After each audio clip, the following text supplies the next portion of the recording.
Hello there and welcome back to another video, an adventure video, a cheap Leisure Suit Larry knockoff video. Yes, today we are going to take a look at two adventure games by Accolade, Les Manley in Search for the King and the sequel Les Manley Lost in LA.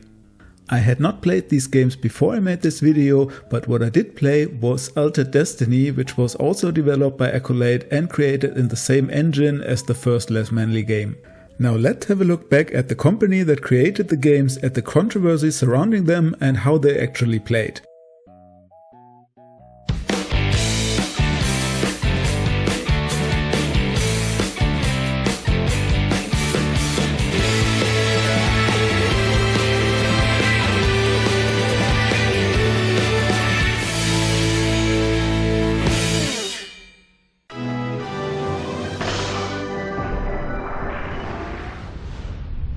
Accolade was founded in 1984 by two former Activision employees, Alan Miller and Bob Whitehead. They had specifically chosen the name Accolade to come before Atari and Activision alphabetically.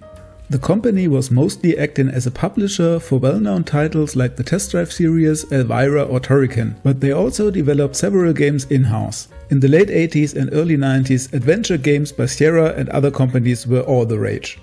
That's why Steve Cartwright and Michael Berlin teamed up to build their own adventure game engine from scratch. The adventure programming engine featuring a text parser was first used in Altered Destiny and later on in the first Les Manley game. An enhanced version with VGA graphics and a point-and-click interface was created a year later that also heavily featured digitized images and short video clips. Both games feature a pretty nice MIDI soundtrack that you would expect from games from that era.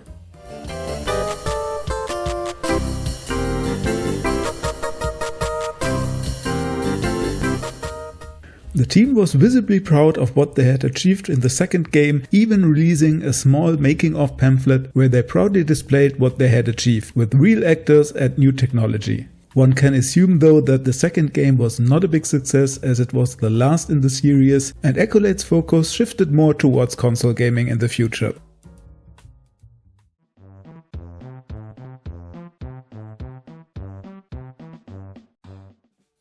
Now before we get into the controversy, let's have a look at the games themselves, starting with the first game, Les Manley in Search for the King. What you will first recognize is that the game actually looks quite nice. What you're seeing currently is the Amiga version, which is superior to the PC version, but even the PC version with its 16 EGA colors is quite nice looking for the time the game came out. What's not as nice looking is the CGA options you have for the game. These are really ugly, but well, at least you can play it on a computer when you didn't have an EGA card back then. That being said, the game only came out a few months before King's Quest V, which was the first VGA game by Sierra, so it looked a bit outdated shortly after its release. Now setting the presentation aside, let's talk about the gameplay. It's a parser-based game that allows you to move around with the mouse, but well, actually you don't really want to do that. It's easier to use the cursor keys for everything here, and unfortunately the text parser is really bare bones. One of the biggest and only upsides of text parser compared to a point-and-click game is that you're able to experiment around and try to find new responses from the game, but really in this case there aren't many and it's really boring to do that and frustrating. Where the Larry games had many funny remarks when you typed in nonsense, this one really doesn't respond to anything at all besides the thing that you're expected to type in to solve a puzzle. And these puzzles are, oh my. I think Moon logic is not even starting to describe what you have to do here. This is Venus logic. But hey, it fits perfectly to the completely nonsensical bullshit story that you're playing through. So, well, the story makes so little sense that I think that I'm unable to summarize it. And for your entertainment value, I think I'm going to retell it bit by bit.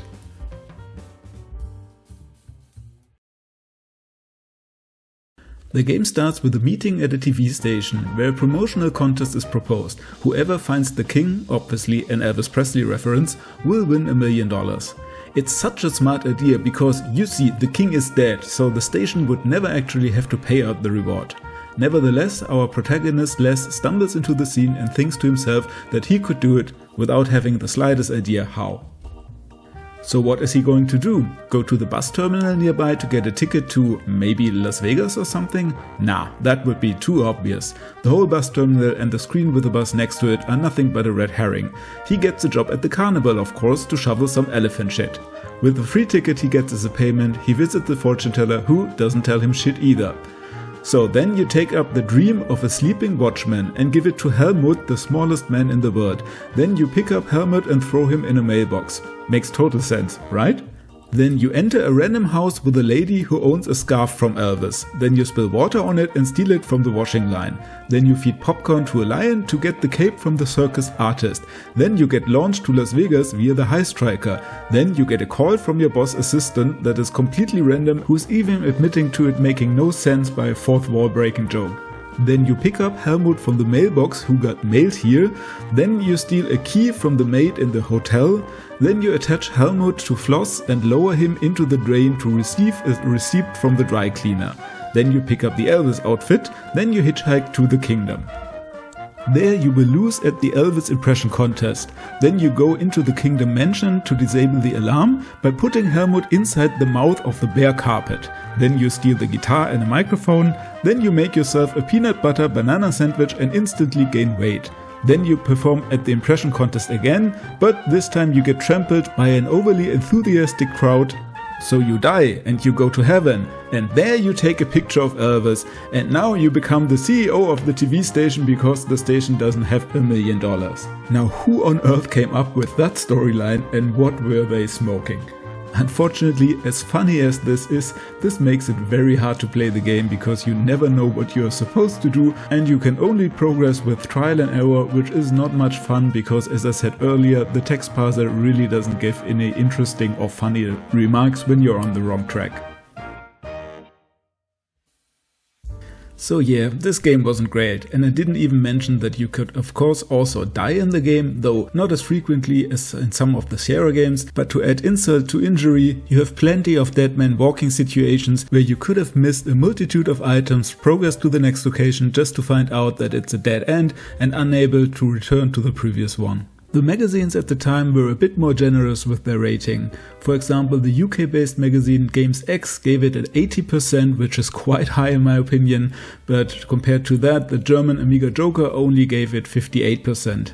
Overall, Les Manley in Search for the King gained at 6.7 out of 10 compared to the 7.4 for Leisure Suit Larry 3 and a whopping 8.4 for Monkey Island that released the same year.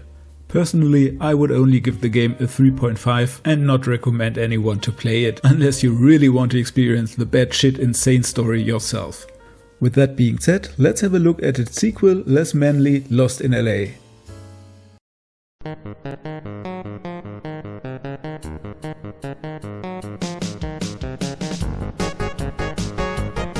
So the second Les Manley game was quite a leap forward in every regard. It looked better, it played better, and it made much more sense. And it's quite a funny game as well. Where the first game had not much humor in it at all, besides its weirdness, the second game really has some laugh out loud moments. Well, at least for people who dig this lowbrow humor and are not overly sensitive to sexist jokes from the 90s. It also plays out as a half-decent satire on the movie making business in LA.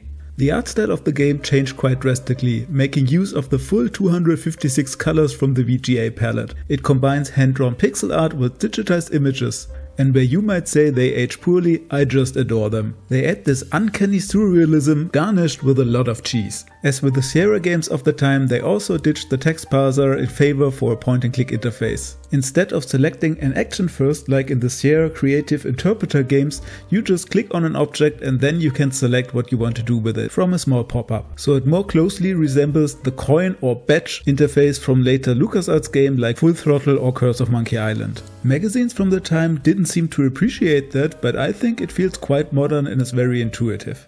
The game also improved from a gameplay perspective. I think you can no longer die in the game, at least I was not able to do that, and the puzzles make a lot more sense. Unfortunately, there are still a few dead man walking scenarios, but I only encountered 2 in my whole playthrough and they were easy to resolve with just reloading the last save game, only having to replay a few minutes.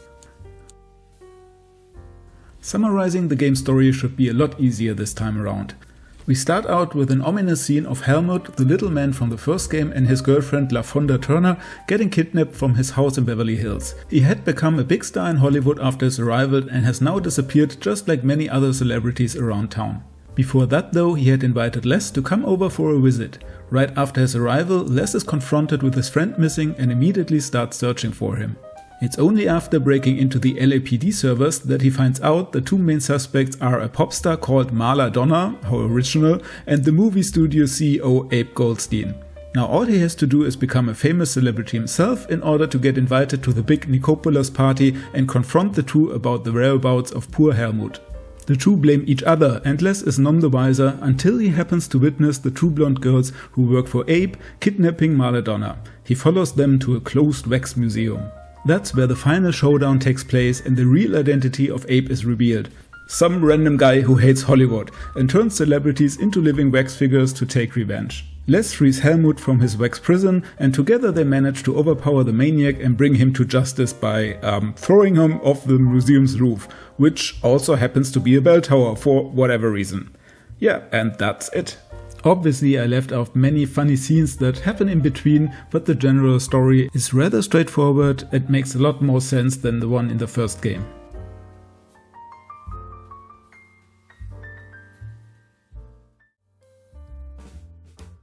So in summary, Lost in LA is a huge improvement over the first game. It is a bit on the short side, but I think many of you would actually appreciate that if they just want to have a look at it and are able to play through it in maybe about an hour or two. This game made me laugh a few times and that's the biggest compliment I can give it. And it's also fun exploring the various locations and talk to the quirky characters. I would give the game a 3 out of 5, though objectively speaking it's probably more a 2.5 or even a 2. Critics at the time were also a bit more favorable towards the sequel, with the Zero magazine giving it an astonishing 85% out of 100. They were specifically fond of the map feature that you can use to navigate between the different locations, which is understandable because in the first game you also had a map, but that was non-interactive and you were stuck in a location once you arrived there. The German magazine Aktueller Softwaremarkt were not as kind. They were only giving the game 58%. And what's funny is that they complained that the humor in the Les Manley game is much tamer than in the Leisure Suit Larry series, and they were specifically missing that explicit type of humor. Other magazines also complained that the game is way too easy, which makes sense if you compare it to the Larry games or even to its prequel. By modern standards the difficulty doesn't seem so low, but the puzzle design is a bit unimaginative and it's missing those clever puzzle chains where you feel like a genius after solving them. So in a nutshell, Lost in LA improves significantly on its predecessor but still falls short of becoming one of the great in the adventure game history. If you're enjoying the video so far, why not subscribe to my channel? This way you will never miss out on new retro and adventure gaming videos. And leave a like if you want to see more videos like this in the future.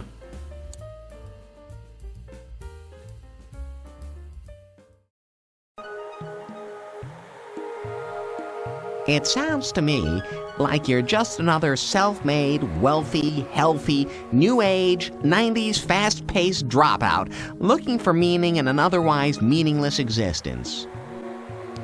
Why, yes, Larry. That's exactly it. You were paying attention. But can you help me? Can anyone lead me out of this funk? All right, this ultimate babe will be mine. In the early 1990s, adult-themed adventure games were having a moment.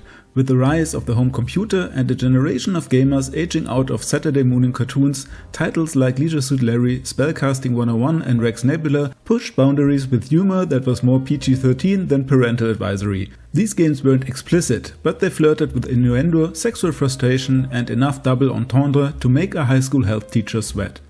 In 1990, Les Manley In Search for the King hit the shelves and it didn't take long for comparisons to start flying.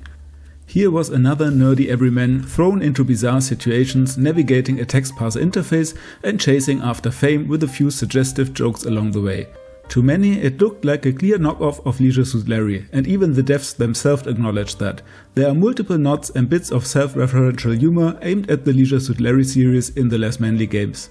For example, when you try to enter the adult theater. Computer Gaming World previewed the game with a jab about it being a shameless copy, and fans were quick to label it as a clone. Behind the scenes, whispers began to circulate that Sierra, home of Larry Laffer, had threatened to sue. The idea was that Les Manley had copied Sierra's interface, the SDI engine, a little too closely. Some even claimed that lawyers got involved. To shed some light on these claims, I directly contacted the man behind the Leisure Suit Larry games, Low, and asked what he had to say about the Les Manley games. I'd be surprised if Sierra had threatened a lawsuit over Les Manley. It was different enough that Sierra couldn't win.